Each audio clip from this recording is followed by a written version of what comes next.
So credit goes to my father actually. అచ్చా. అప్పుడే తను చెప్పాను కదా పేపర్ చదివేవాళ్ళు. సో హీ స్టడీ ఫిజియోథెరపీ అని కొత్త బ్రాంచ్ వస్తుంది. తనకి యాడ్ 2 థింగ్స్ అనమాట. సో తన ఇంక్విజిటివ్నెస్ అంటే ఇదేంటో మెడిసిన్స్ లేకుండా జనాలకు పెయిన్ తగ్గిస్తుంది అంటారా, so this is very good, so you should look in to this అని చెప్పేసి ఎంకరేజ్ చేశారు. రెండోది ఏంటంటే అదే నువ్వు ఎంబీబీఎస్ చేసావు అనుకో, డ్యూటీ డాక్టర్ కింద ఉండాలి, నీకు 24 hours ఏమి ఉండదు. ఇది ఫిజియోథెరపీ అంటే నీకు ఆఫీస్ అవర్స్ లాగా ఉంటే నీ పర్సనల్ లైఫ్ నీకు ఉంటుంది అని చెప్పేసి రెండు విధాలుగా చెప్పారు అనమాట. సో అందుకని we chose physiotherapy. But after I chose physiotherapy నేను చెప్పిన విధంగానే ఇంటర్మీడియట్ టైంలోనే I use to do yoga.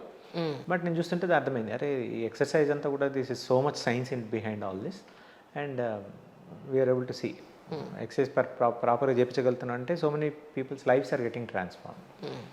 Then I went to US and I studied doctorate and all. నేను మా అపార్ట్మెంట్లో ఆయనదైతే నేను ప్రాక్టికల్గా చూశాను. తర్వాత అఫ్కోర్స్ నేనైతే రెగ్యులర్గా వస్తున్నాను.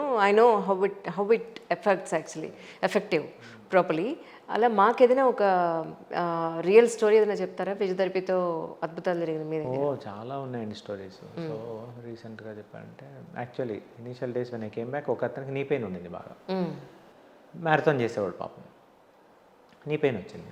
న్యాచురల్ డాక్టర్ దగ్గరికి వెళ్ళాడు. డాక్టర్ ఏం చెప్పంటే రన్నింగ్ ఆపేసేయాలని చెప్పారు. సో నా దగ్గరికి వచ్చా, చూస్తే 43 years, తను ఇప్పుడు ఓన్లీ 43 years.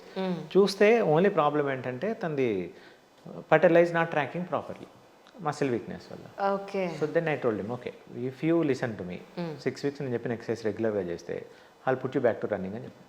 అండ్ నేను 6 weeks కాస్త నేను 8 weeks వస్తాను అని చెప్పాడు. 8 weeks వచ్చాడు, చెప్పిన ఎక్సర్సైజ్ అని చేసాము. He successful completed marathon. So అది that gives me lot of happiness.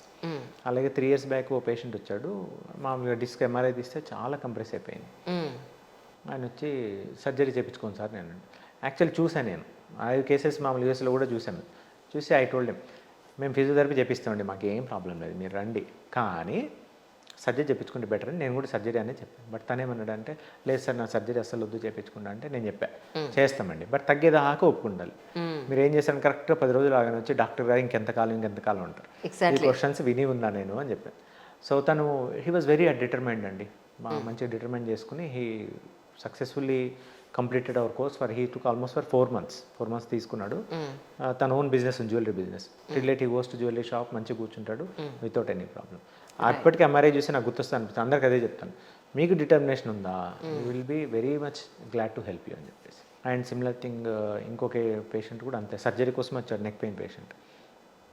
ఎంత సివియర్ అంటే పాపం is not able to sit down at least for 2 minutes also, neck నిలబెట్టలేరు. సో డాక్టర్ ఇమీడియట్ చెప్పంటారు immediately we should do surgery అని చెప్పేసి. So see if you're okay financial if you can afford go for it అంటే అది అంత కాదు doctor, నాకు so neck pain అయితే రిస్క్ ఉంది, సర్జరీతో రిస్క్ ఉందని చెప్పారు, I don't want go for it. అదే చెప్పారు, మీరు డిటర్మైండ్గా ఉంటే definitely we can help you అండి అని చెప్పారు. అంతే, he took for 2 months, he's back to work and he's happy. నిజానికి ఒక పేషెంట్ మీ దగ్గరికి వచ్చినప్పుడు ఒక ప్రాబ్లం తోటి ఇది ఇన్ని రోజులు పడుతుంది అని ఖచ్చితంగా మీరు డిసైడ్ చేసి చెప్తారా, లేకపోతే ఇది మెయింటెనెన్స్ అండి ఇప్పుడు తగ్గుతుంది, రేపు మళ్ళీ మీ లైఫ్ స్టైల్ బాగుండకపోతే మళ్ళీ పెరిగే అవకాశం ఉంది, you need to continue like this అని చెప్పాల్సిన అవసరం? సో రెండు చెప్తాం మేము యాక్చువల్లీ. సో ఎందుకంటే నేను కొంతమందికి అయితే ఇట్లా ఎక్కువ పెయిన్తో బాగున్న వాళ్ళకి వచ్చినప్పుడు చెప్తాను, నేను ట్రీట్మెంట్ స్టార్ట్ చేసే ముందు I need a word from you, మీరు ఎక్సర్సైజ్ రెగ్యులర్గా చేస్తాను అంటేనే I will start this. Otherwise ఎందుకంటే మీ ఇన్వాల్వ్మెంట్ లేకుండా మేము చేసేదంతా అయినా కానీ టెంపరీ అవుతుంది. మీ దగ్గరికి వచ్చి మీరు చేయిస్తారు, ఇక్కడ ఇంటికి వెళ్ళాక మళ్ళీ తర్వాత చేయకపోతే అది కూడా యూజ్ లేదు కదా. And in the end of the day that is waste of money for him also. మాకు ఏంటి ఫీల్డ్లో మిగతావన్నీ పక్కన పెడితే we want have good job satisfaction. Yes sir, ఫలానా జీవితంలో మేము we're able to transform the life అన్న విధంగా. సో రెండు చెప్తాం అనమాట, ఏంటంటే మేము చేసేది డెఫినెట్లీ హెల్ప్ అవుతుంది, బట్ దీన్ని సస్టైన్ చేయాలి అంటే exercise the only thing that will help you. So number of sessions కూడా we usually identify very much. Right. Only thing when we have problem is I don't know why, but కొంతమంది వస్తారు వాళ్ళు problem సివియారిటీని తక్కువ చేసి చెప్తారు. Right. So ఇప్పుడు pain అనేది ఏంటంటే it's a science, but it's a difficult science for అది. The reason being, for example sugar అనుకోండి, మీరు బ్లడ్ టెస్ట్ చేపిస్తారు, ఇవాళ షుగర్ 150 ఉంది, సో దీనికి ఇన్ని మెడిసిన్స్ వేసుకోండి, ఓకే, మెట్రోఫార్మిన్ 500 mg వేసుకోండి, దాన్ని బట్టి చెప్పగలుగుతారు. ఇన్సులిన్ ఉందనుకోండి, దాన్ని బట్టి డిటర్మైన్ చేయగలుగుతారు. సే ఫర్ ఎగ్జాంపుల్గా కిడ్నీ ప్రాబ్లం అనుకోండి, క్రియాటిన్ చూస్తారు, దాన్ని బట్టి డాక్టర్ డోస్ డిసైడ్ చేస్తారు. బీపీ అయినా మెజర్ చేయగలుగుతాం, పెయిన్ ఎలా మెజర్ చేయగలుగుతాం? We only have to depend on your feedback. ఇంకోటి కూడా యాక్చువల్లీ సైంటిఫిక్గా చూస్తే కూడా అమెరికన్ రేడియాలజీ వాళ్ళు they did a research of 1,44,000 MRIs. Both healthy patients పెయిన్లో ఉన్న patients. Conclusion of the study is ఎంఆర్ఐలో ఉన్న ఫైండింగ్స్కి పేషెంట్ యాక్చువల్ పెయిన్కి there is no relation. Okay, there is no relation. So MRI చూసి పెయిన్ అనేది we can't, nobody can. Right. So నేను మా పేషెంట్స్ కూడా చెప్తాను, MRI gives us about this much information. Okay, I still have to do my test. నేను టెస్టులు చేస్తున్నప్పుడు మీ feedback only will help me understand. So ఎవరైతే మాకు సరిగ్గా చెప్పకుండా పెయిన్ అండర్మైన్ చేస్తారో వాళ్ళు కొంచెం ఎక్కువ సెషన్స్ పెడతాయి. But usually we tell them it can be any from 15 to 25 అని. బట్ మా ఎక్స్పీరియన్స్ ఆ హిస్టరీని బట్టి పేషెంట్ రెస్పాన్స్ని బట్టి we usually give them okay మీకు ఇన్ని సెషన్స్లో సెట్ అవుతుంది. But end of the day you have to do exercise to continue. నేను వచ్చినప్పుడు అక్కడి నుంచి ఇక్కడికి, ఇక్కడి నుంచి అక్కడికి నడిపించారండి సార్. ఎందుకు? ఏదో మా అమ్మమ్మ చెప్తూ ఉండేది, ఆడపిల్లలు చేసుకోవడానికి వెళ్ళినప్పుడు అమ్మాయి ఇక్కడి నుంచి అక్కడికి నడు, నీ కాళ్ళు చూపించు అని. So what was the reason behind of it sir? ఇందాక నేను చెప్పిన విధంగానే మీకు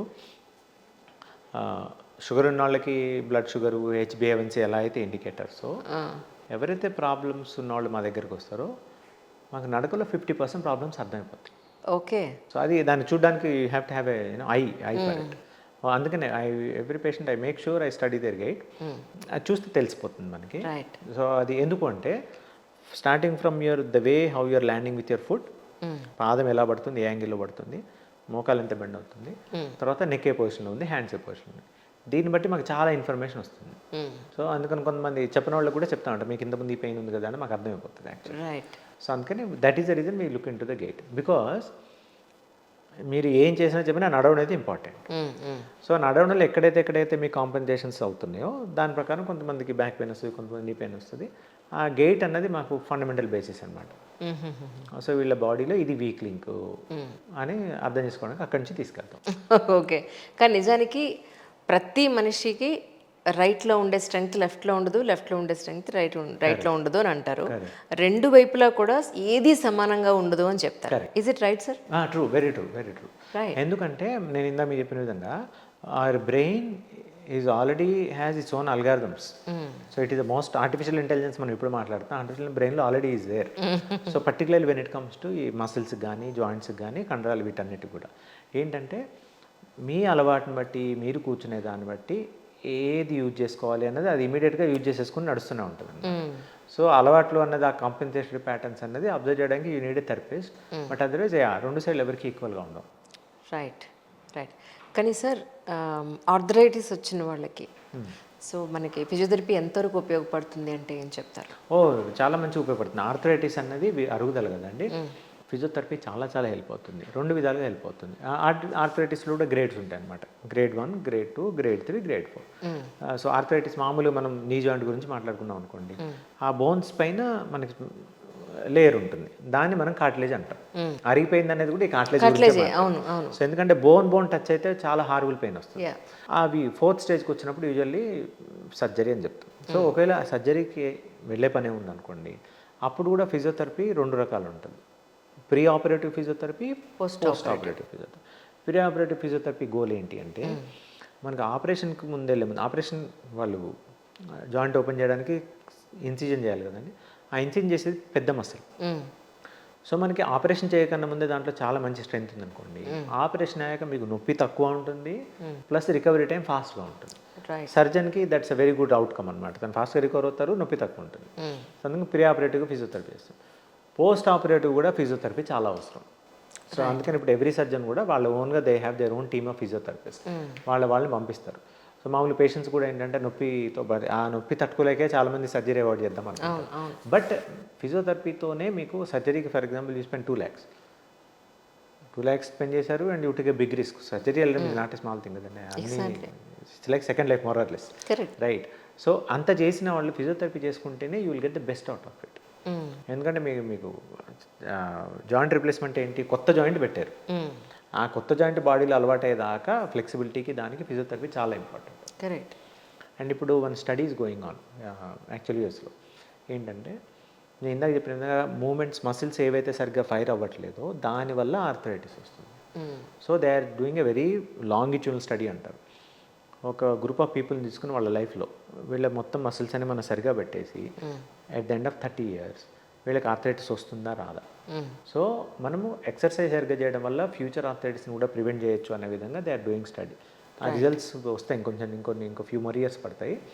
but there is a glad study also, good life active knees in Denmark people have done this study where they developed a series of 7 exercises. ఆ exercise చేసిన వాళ్ళకి without surgery also good life, so glad, they are happy అనమాట. Right. So arthritis ఉన్న వాళ్ళకి physiotherapy helps very much. In fact ఏమంటే ఎవరికైతే surgery అయితే ఎవరికైతే భయం ఉందో ఫస్ట్ ఫిజియోథెరపీతో ట్రై చేయండి. యా. 2 అవుతాయి మీకు. ఒకటి ఆ అక్యూట్గా ఉన్న పెయిన్ తగ్గుతుంది, 2 పెయిన్ తగ్గడం వల్ల మీ కదలిక పెరుగుతుంది, ఆటోమేటిక్గా జాయింట్కి న్యూట్రిషన్ పెరుగుతుంది, ప్లస్ మీ కండరాలు అనేవి యాక్టివేట్ అవుతాయి.